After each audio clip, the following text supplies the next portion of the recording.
বৈষম্য বিরোধী ছাত্র আন্দোলনে আহত নীলফামারী সৈয়দপুরের আবির হোসেন জয় ফিরতে চান স্বাভাবিক জীবনে। আন্দোলন চলাকালে পুলিশের অস্ত্র ছিনতাইয়ের অভিযোগে তাকে আটক করে চালানো হয় অমানবিক নির্যাতন। দোষ স্বীকারের জন্য এনকাউন্টার সহ নানা ধরনের হুমকি দেয় পুলিশ, এমন অভিযোগ করেন ওই শিক্ষার্থী। তবে নির্যাতনের অভিযোগ অস্বীকার করেছে পুলিশ।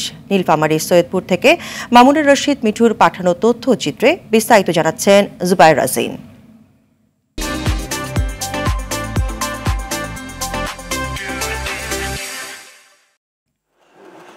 মাসখানেক ধরে অসুস্থ শরীর নিয়ে বিছানাবন্দি নীলফামারীর সৈয়দপুরের কলেজ শিক্ষার্থী আবির হোসেন জয়। মা সহ পরিবারের সদস্যদের দুশ্চিন্তা যেন কিছুতেই কাটছে না। বৈষম্য বিরোধী আন্দোলন চলাকালে গেল 23 জুলাই সৈয়দপুরের পাঁচমাথা মোড়ে পুলিশের সঙ্গে ছাত্র জনতার সংঘর্ষ হয়। এ সময় হারিয়ে যায় পুলিশের একটি অস্ত্র। পরে এ ঘটনায় 26 জুলাই বাড়ি থেকে জয়কে আটক করে পুলিশ, নেওয়া হয় রিমান্ডেও। আমাকে জোরপূর্বক ধরে নিয়ে যায়, যাওয়ার পরে আপনার অমানবিক অত্যাচার করে। যখন আমি স্বীকারোক্তি দিচ্ছিলাম না, আমাকে মেনলি অস্ত্রের জন্য টার্গেটে নিয়ে এসেছিল, আর তারপর জামাত শিবির এসবের জন্য। তো যখন আমি এসব স্বীকার করি না, পরবর্তীতে আমার বাসার লোকের উপর হুমকি আসে, মানে আমাকে হুমকি দেয় যে বাসার লোককে উঠে আনবে, আমার মা চাচি দাদি এদেরকে পতিতা বানাবে থানার মধ্যে।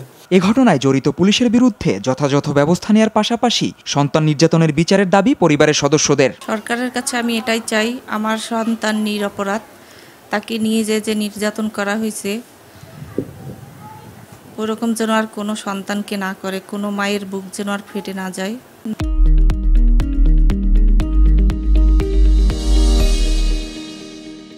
আমার সন্তানের প্রতিবাদের ইয়েটা ন্যায় বিচার আমি চাই, এবং আপনাদের মাধ্যমে যদি ন্যায় বিচার হয়ে থাকে তাহলে আমি আসলে মন থেকে খুশি হব। জয়ের ওপর পুলিশের এমন নির্মমতা মেনে নিতে পারছেন না স্থানীয়রা। তার একটা ভবিষ্যৎ আছে, এই ভবিষ্যৎটা আজকে তাদের জন্য মেলান হয়ে গেল। আমি এইটার বিচার চাই। ও তো চোরো না, ডাকাতো না, ওকে ধরলো কেন? সরকারের কাছে আমাদের এইটাই দাবি, আমরা ন্যায্য বিচার চাই। আবার তোরা খুলে দিল, এরা তো ঢুকে একদম তছনছ। আর ছেলেটাকে এমনভাবে হ্যান্ডকাপ লাগাইছে, মনে হয় যে এ কোনো দাগি আসামি। তবে এসব অভিযোগ অস্বীকার করেছেন অভিযুক্ত পুলিশ কর্মকর্তা। আমরা কোনো নির্যাতন করি নাই, আমরা অস্ত্র যেটা হারিয়েছিল এই ব্যাপারে আমরা কিছু লোককে গ্রেপ্তার করেছিলাম, এটা সত্য, এবং আমরা কোর্টে চালানো দিয়েছিলাম। তবে কাউকে আমরা নির্যাতন করিনি। না, আমরা তাকে 4 দিন রাখিনি, আমরা যথাযথ তাকে যেভাবে পেয়েছি আইনগতভাবে আমরা তাকে। কোনো রাজনৈতিক দলের মুখপাত্র হিসেবে নয়, মানুষের জানমাল রক্ষায় কাজ করবে পুলিশ, এমন প্রত্যাশা সৈয়দপুরবাসীর। জুবায়ের রাজিন, RTV।